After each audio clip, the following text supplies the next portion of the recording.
ኧረ በስመ አብ አለባበስ፣ ፀጉር ስታይል፣ እያንዳንዱ ነገር ጋይስ እያያችሁልኝ ነው። እንኳን ደህና መጣሽ። እንኳን ደህና ቆየሽ። ደህና ነሽ? ደህና ነሽ? እንዴት ነሽ? መውጣት ካለብህ ጥርግ አድርገህ ነው መውጣት ያለብህ። አሁን እኔና እሷ አንድ መሆን ነው ያናደደሽ? በዚህ ያቃጠለሽ ወይስ ምንድን ነው የሚመስለው? ግን እኔና እሷ መታረቅ እንደዚህ ይሆንሽ ነው? እሷ አንድ ስለሆናችሁ አይደለም የመጣሁት፣ የራሴን ጉዳይ ይዤ ነው የመጣሁት። ጋይስ ከዚህ በኋላ እናዳምጥ። ምንም አይነት ንፋስ በመሀላችን አይገባም። እና ደግሞ እኔም ደግሞ እስከዛሬ ያጠፋሁባትን ነገሮች በሙሉ አስተካክዬ ምንድነው እንዴት ነው ወደ መካስ እሄዳለሁ ብዬ አስባለሁኝ። ከዚህ በኋላ ቤቴም ሆነ እየመጣ ነገሮችን እንድትረብሸኝም አልፈልግም። ልጄም ጋራ ገባ። አንተ ሲጀመር አባቱ መሆን አትችልም አይደለህም? እንደውም ታውቅልኝ የምፈልገው ነገር እኔ ሳይሆን የደረስኩብህ ኢቭን እኔ ትቻለሁ ብዬ እንኳን እየኖርኩኝ አንተ ነህ እየደረስክብኝ ያለኸው። ይሄን ነገር በደንብ ልታውቀው ይገባል። ማታ ተላቀስን ምናምን በቃ አለቀ። በዛው በእንባችን አለቀ በቃ። እንኳን ደህና መጣችሁ። ሰላም ነው? ሰላም እንደምን ደህና እግዚአብሔር ይመስገን። እንዴት ናችሁ? ሰላም እንዴት ናችሁ? የተከበራችሁ የቻናሌ ቤተሰቦች ሁሉ ሰላም፣ እኔ ጋር ሁሉ ሰላም ነው። እንግዲህ የቻናሌ ቤተሰቦች ዛሬ በአዲስ ቪዲዮ መጥቻለሁ። እንደተለመደው የዛሬ ቪዲዮአችን ይለያል። ሆነ ተጠናቀቀ፣ በቃ አለቀ ማለት ነው። ሄርሜላ በእጇን አስገብታለች አብርሃምን። እንዴት ሊሆን ቻለ? አብርሃም ሩታን ትቶ ወደ ሄርሜላ እንዴት ሊመጣ ቻለ የሚለው ነገር እስቲ ቪዲዮዎችን እያየን አብረን እናያለን። የቻናል ቤተሰቦች አዳዲስ ከሆናችሁ ቤቱን ሰብስክራይብ በማድረግ የቻናል ቤተሰቦች ላይክ በማድረግ ሰፖርት አድርጎኝ ወደ ቪዲዮዎች እንሄዳለን ማለት ነው። በቃ ትልቅ ቀን ነው ለኔ፣ በጣም ትልቅ ቀን ነውና ምንድነው ብላችሁ እየጠበቃችሁ እንደሆነ እርግጠኛ ነኝ። ቤተሰቦቼ ከፈገግታዬ ነገር ተረታችኋል ብዬ አስባለሁኝ። ትንሽ የለፋውባትን ነገር ተሳክታለኛለች ማለት ነው ቤተሰቦቻችን። እሱ ምንድነው እኔና ሄርሚ ታርቀናል። እንግዲህ በስልክ የ10 ሰዓት ወሬ አውርተን ነው የተሳካልኝ ማለት ነው ቤተሰቦቼ። እና በመጨረሻም ሄርሜላ በእጄ ገብታለች ማለት ነው። እዚህ ጋር አንድ ነገር ልናገር። ሩታና ፍቅር ይቺ ጅል የዋ ወይንም ሞኝ አድርገው ተጫወትንባት ብለው ሲያስቡ፣ እሷ ደግሞ በፍቅር በመሸነፍ አሸነፈቻቸው። በቃ ተጫወተችባቸው ማለት ነው። ምንም ማድረግ አይቻልም አሁን እዚህ ጋር። ምክንያቱም እሷን በቃ የሚያዩበት መንገድ በቃ እንደ ተራ ነገር አለ አይደለ? በቃ እሷ እኮ ሴት ልጅ መሆኗ ራሱ ሴት ሆነው ሴት ልጅ ናት ተጎድታለች ብለው እንኳን አላሰቡም። እኔ የሚያናድደኝ ይሄን ነው። በቃ አብርሃም ሩታ ላይ ተጫወተ፣ ፍቅር ላይ ተጫወተ እንደምትሉት ሁሉ ሄርሜላም ላይ እንደተጫወተ ማሰብ አለባችሁ። አይኖ ብዙ በድለኸኛል፣ ግን ደግሞ ከዚህ በኋላ እንድትሰቀቀም አልፈልግም። ረስቼዋለሁ ስላደረካቸው ነገሮች በሙሉ። እኔ የሚያጠፋሁት ነገር ካለ በድጋሚ ይቅርታ።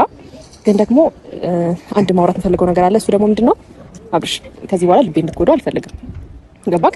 በዚሁ ፈገግታ ህይወት እንድትቀጥል ደስተኛ እንድትሆንልኝ ጌታን የምሬ ነው። ከልቤ ነው። አንገትህን ደፍተህ እኔ በእኔ ምክንያት ምንም አንገትህን የምትደፋ ሰው አይደለም፣ ታውቃለህ። ስትሮንግ ሆነህ በዚሁ አቋምክ እስከ መጨረሻው ድረስ ለራስህም ብለህ ለእኔ ብቻ ሳይሆን ለራስህም ብለህ በዚሁ አቋም ቀጥል። እንደገና ደግሞ ማድረግ የለብኝም መገኘት የለብኝም ብለህ የምታስብበት ቦታ ላይ አትገኝ። እሺ? እንዴ ደስተኛ ሆነህ ህይወትን መቀጠል አለብህ። ማንም አንገትን እንዲያስደፋ ወይም ደግሞ የሆነ የተሳሳተ መስመር ላይ ላገኝህ አልፈልግም። በተነጋገረው መሰረት ማለት ነው። ብዙ አውርተናል ታውቃለህ። እዛ መስመር ላይ እንዳላገኝክ ጥንቃቄ አብርሃም። እሺ አብርሃም እስከ መጨረሻ ድረስ ብዙ ነገሮችን የፈተሽ ይመስለኛል። ብዙ ነገሮችን አይቷል። ማን ሊጠቅመው እንደሚችል፣ ማን ሊጎዳው እንደሚችል ያየ ይመስለኛል። ይህንን አይቶ ነው የወሰነው እንደሚመስለኝ ከሆነ ማለት ነው። ምክንያቱም መጨረሻ ላይ ወደ ፍቅርም ከሄደ በኋላ ፍቅር ምን አይነት ሴት እንደሆነች አይቷል። ከሩታ ጋር ተባብረው እሱን ሊጎዱት እንደመጡ አይቷል። ስለዚህ ከአሁን በኋላ ሄድ መለስ ይላል ብዬ አላምንም። ይህን ካደረገ መቼም አቋም ሊኖረው እንደማይችል ነው። ምክንያቱም የተጎዳችውን ነገር ያሳለፈችውን ነገር ይህ ሁሉ ነገር ትታ ይቅር ያለችው ለፍቅር ስትል ነው ሄርሜላ ማለት ነው። ያሳለፈችው ነገር ያው ማንም ያውቃል። ብዙ ሰዎች የሚፈርዱት ነገር አለ። በቃ በሩታና በአብርሃም ህይወት መጣች ምናምን እሱ ነው ሄደባት።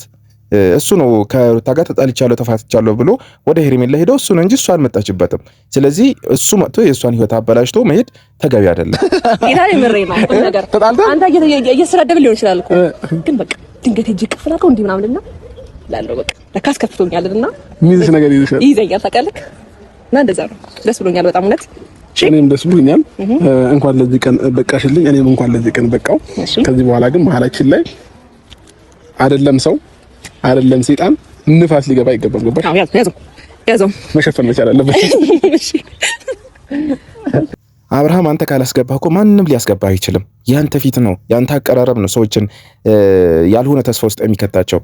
ሩታንም ለዛ ነው እንደዚህ ነገር ውስጥ የገባችው።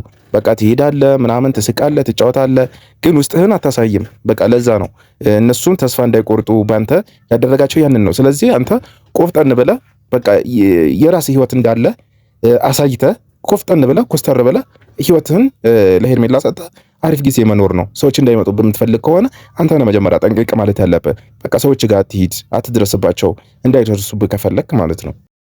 ጥሩ ነገሮች ይፈጠራሉ ብዬ አስባለሁ። ከዚህ በኋላ አታዝኝም፣ አታለቅሽም። በቻልኩት አቅም አንቺን የሚያስደስት ለአንቺ ሰላም የሆኑትን ነገሮች በሙሉ ወደ አንቺ ይዤ ለመቅረብ ሬዲ ነኝ። ምንም አይነት ነገር ከዚህ በኋላ እንደማይፈጠር 100% እርግጠኛ ነኝ። ቤተሰቦቼ ከፈጣሪ ጋር ማለት ነው። የሰው ልጅ ነን። የሰው ልጅ ደግሞ አብሮ ሲኖር፣ አብሮ ሲውል፣ አብሮ ረጅም ታይም ሲያሳልፍ ግጭት ምናምን ነገር ያለ ነው። አንጋጭም ማለት አይደለም፣ ግን ደግሞ ግጭታችንን በራሳችን መንገድ ፈተን ለእናንተ ጥሩ ቪዲዮና ደስተኛ የሆንበትን ነገሮች ይዘንላችሁ እንቀርባለን ማለት ነው። አዎ እስከዛሬም ብዙ ግጭቶች ፈጥራቸዋል፣ ግን አሁን እዚህ ጋር ሌላ ላይፍ አበላሽተን የመጣው የሚባለው ነገር እኔ አላምንበትም። ምክንያቱም ሩታ በገዛ እጇ ነው እግሯን ጠልፋ የጣለችው እሷ ራሷ ናት እንጂ ምክንያቱም የምትሄድባቸው መንገዶች አንተን ወደ ራሷ ለማምጣት የምትሄድባቸው መንገዶች ሁሉ የተሳሳቱ ስለሆኑ ነው። መጨረሻም ላይ የተፈጠረው ነገር ያው አይተናል። ለሷም አልጠቀማትም፣ ላንተም የሚጠቅም ነገር አይደለም ያደረገችው። ጭራሽ በዚህ መንገድ መሄዱ ሰዎችን ነው የሚያሳጣት። እውነተኛ ሰው መሆን አለባት። ትክክለኛ አቀራረብ መቅረብ አለባት። እውነት ፍቅር መስጠት ከቻለች የምትችል ከሆነ በትክክለኛው መንገድ ነው መመለስ ያለባት እንጂ በብልጠት ሰዎችን እንዳላዋቂ በማየት የሆነ እኔ ብልጥ ነኝ ወይም አራዳ ነኝ በማለት ምናምን አይደለም። ልክ ነህ። እግዚአብሔር ይመስገን እኔ እናንተ ዛሬ ላይ ታርቀን እዚህ ጋር ደርሰናል። ከብዙ ጭቅጭቅና ከብዙ አለመግባባት በኋላ እዚህ ጋር ደርሰናል። እናንተን ደግሞ የጠራናችሁ ዋና ምክንያት ምንድነው? ሩታን በራስሽ በኩል ብዙ ነገር ለመፍጠር ሞክረሻል። ከሱ ጋር ያለኝ ነገር አልጨረስኩም ብለሻል። አሁንም ይወደኛል፣ አሁንም ለኔ ቦታ አለኝ፣ ብዙ ነገሮችን ከኔ ጋር ያልጨረሰው ነገር አለ እያልሽ ነበርና እሱ ደግሞ እኔና እሱ አውርተን ጨርሰናል። እሱም የራሱን ውሳኔ ወስኖ ከኔ ጋር ያለውን ህይወት የጀመረውን ያው ማለት ያቋረጠውን ህይወት ከኔ ጋር ያለውን ያቋረጠውን ህይወት ለመቀጠል ወስኖ ታርቀን ያለ ነው። ያው ታውቂያለሽ እኔና እሱን ለማለያየት የሆነ ያህል ርቀት ሄደሽ ነበርና አሁን ደግሞ ያው አንቺ እንዳሰብሽው ሳይሆን ፈጣሪ እንዳሰበው ነገሮች ተሳክተው እዚህ ደርሰናል። በነገራችን ላይ ሩታ እኮ ታውቃለች፣ ይህን ጊዜ እንደሚመጣ ታውቃለች። ምክንያቱም ያደረገቻቸው ነገሮች በሙሉ ከባድ እንደሆኑ ታውቃለች። ከአንተ ጋር መኖር እንደማልፈልግ እንዳለችው የሰራችው ነገር ሁሉ ታውቃለች። ስለዛ ይህንን ጊዜ እንደሚመጣ ታውቃለች። ለዛ ነው አሁንም ምንም ያልመሰላት። ለዛ ነው ከሱ እንደተለየ ሰው አይደለም የሆነችው። በቃ ታውቃለች። ነገሮችን እንድትረብሸኝም አልፈልግም። ልጄም ጋራ ገባ። አንተ ሲጀመር አባቱ መሆን አትችልም አይደለህም። እንደውም ሞራሉም የለህም። ገባ። ስነ ስርዓትን ይዘህ የራስን ላይፍ ኑር፣ የራስን ላይፍ ምራ። እኔም ጋር አትድረስብኝ። የራስን ነገር ራስ ቀጥል። ገባ። አንዴ እዚህ አንዴ እዛ፣ አንዱ አልተመቸምና አንዱ ጋር ትሄዳለህ፣ አንዱ አልተመቸምና አንዱን ትቀይራለህ። ይሄ የራስ ጉዳይ ነው። ገባ አይደለ? ለልጄ እንዴት እናት ሆኜ ማሳደግ እንዳለብኝ እኔ ነኝ የማውቀው እንጂ አንተ ወስደህ ልጄን አታሳድግልኝም። አንተ ሲጀመር በቅጡ ብታርግ ነው እንደዚህ አይነት ሰው ባልሆንክ። ልጄ ደግሞ እንዳንተ አይነት ወንድ ሆኖ እንዲያድግ አልፈልግም። ገባ። የመጨረሻውን ንግግር ነው የተናገረችው ሩታ። እንግዲህ አንተ የልጅ አባት ልትሆን አትችልም ብሏለች። ይሄ ነገር ደግሞ እሱ ምላሽም አልሰጣትም። ሲጀምር መጀመሪያ ያው እሷ ናት እንዲመለስ ፈልጋ ልጅን ይዛ እየሄደች ለመመለስ እየሞከረችው ብዙ ነገር ያው አይተናል እኮ ቪዲዮዎችን መለስ ብሎ ማየት ራሱ በቂ ነው። ምክንያቱም አሁን በሚደረገው ነገር ሳይሆን ባለፉት ነገሮችን ማየት ያስፈልጋል ለመፍረድ። አሁን ዛሬ በዚህ ቪዲዮ ላይ ብቻ መፍረድ ተገቢ አይደለም። ያለፉት በጣም ብዙ ነገሮች ስላሉ ግን አልገባሽም ማለት አሁን ሩታም ፍቅርም እንዲተጫወቱብኝ በቃ ሄርሚያ አንቺ ነሽ ምናምን ሲልሽ አብርሽ ይሄኔ ስጠብቅ ነበር ማለት በጣም ነው ደግሞ የሚደብረው ነገር ምን እንደሆነ ታውቂያለሽ? ሰው ያወራውን ቃሉን መተግበር ሲከብድ ማለት አንቺ ያወራሽውን ሆነሽ አታውቂም። ትናንት ወዲያ እኔ በቃኝ እኔ ማያከብር ዋው በቃ እቺ ሴት በቃ እቺ አቋም ያላት ሴት ናት ምናምን ብዬ ሳልጨርስ ዛሬ ታርቃችሁ መጣችሁ። በመታረቃችሁ እውነት ግን ስታዩዋቸው ዝም ብላችሁ ስታዩዋቸው እኮ አብርሃም ደስተኛ እንደሆነ አይፈልጉም። ሁለቱም ፍቅርም ሩታም አብርሃም ደስተኛ ሆኖ ማየት አይፈልጉም በፍጹም። ምክንያቱም በቀል ነው የሚመስለው ከዚህ በፊት ያሳለፉትን ነገር እሱ በቃ ከሰው ጋር ደስተኛ ሆኖ እንዲኖር አይፈልጉም። ለዛ ነው አሁን አብርሃም እንዲያለ አንቺ ተቀበልሽው ምናምን ዞሮ በቃ እንደዚህ ታደርጋለሽ ብለን ስንጠብቅሽ ታርቃችሁ መጣችሁ ምናምን ብላ እንትን ለማለት ሞከረች። በቃ በፍጹም የአብርሃም ደስታ አይፈልጉም ሁለቱም። ምክንያቱም በድሎናል ብለው ስለሚያስቡ እንደ በቀል ነው እነሱ የሚሄዱበት መንገድ ሁሉ በቀል ነው እንጂ ፍቅር አይደለም። በመታረቃችሁ ምናምን ባይዘው ማንም ምንም አንታለው ነገር ምን ከዛ ባለፈ የሚመስለው ግን የሆነ ምኞትሽን የቀማውሽ አይነት ነገር አደረግሽው። የመጣሽው ለሌላ ኬዝ ነው። አወራርሽ ከራስሽ ጋር ነው። የሆነ የምትፈልጊውን ነገር የተቀማሽ ነው የምትመስዪው። ፍቅር ደህና ነሽ አይደለ? ሲጀመር እንዳት ነበርኛ አቅርበን እንደ እህታችን አይተንሽ ማለት እህታችን ላይ ቢደረግ ደስ የማይለን ነገር ነው እኛ ኑ ብለን እንትን እያልን አንቺ ሩታም አልፈልግም ስትለው እኔም አልፈልግም ስል አንቺ ጋር መጣ የሆነ አለች እሷ የትም አትሄድም አንቺ ባጣቆይኝ ነሽ እንዴ ማለት ይሄ ቢያንስ ላንቺ ክብር ትንሽ እንዲሰማው አሁን ቆፍጠን ማለት ነበረብሽ። ገብቶሻል አይደለ? እንዴ ፈቀሪችማ አይኔ ወጣ ማስመሰል ነው። እንደ እህታችን ትያለሽ እንዴ? እንዴ ነው ተጫወታችሁበት እንዴ? ምንድነው ያልሽ አንቺ ራስሽ? ቡዜ ሄርሜላና ሩታን ያስታረቀቻቸው ለሙድ ነው። እኛ እሷን ይዘን አንተን ከህይወታችሁ ለማስወጣት ነው እሷን ብለሽ እኮ ነው ተናገርሽው። አሁን ደግሞ መጣሽ እንደ እህታችን እንዴ?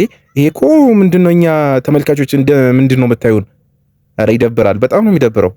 በእናንተ ቤት እኮ በቃ አራዳ ናችሁ። እሷን እንደ እህት ያዛችኋት፣ ከዛ በኋላ ተጫወታችሁባት። አሁን ደግሞ መተሽ ታስመስያለሽ። አረ መቼም ከማን ጋር ነው የምትኖሩት እንደዚህ አይነት ህይወት?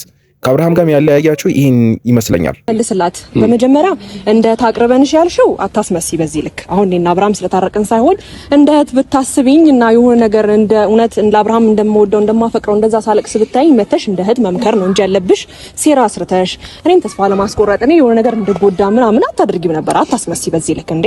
ሁለታችሁም አዳምጪኝ አንዴ። ሁለታችሁም እኔ ላይ ስታስመስሉ የነበረውን ነገር እኮ እናውቃለን። ፍቅር እንደ እህትሽ አስቤ ምናምን ኖ ዛሬ ላይ እኔ ከአብርሃም ጎን ስለቆምኩኝ ወይም ደግሞ የሆነ የራሴን ውሳኔ ወስኜ አይ በቃ ከጎን ነኝ ስላልኩት ወይም ደግሞ አንቺ እንዳሰብሽው አብርሃም አንገቱን ደፍቶ ስላልቀረ በእንደዚህ አይነት ወይ ማውራት አለብሽ ብዬ አላስብም።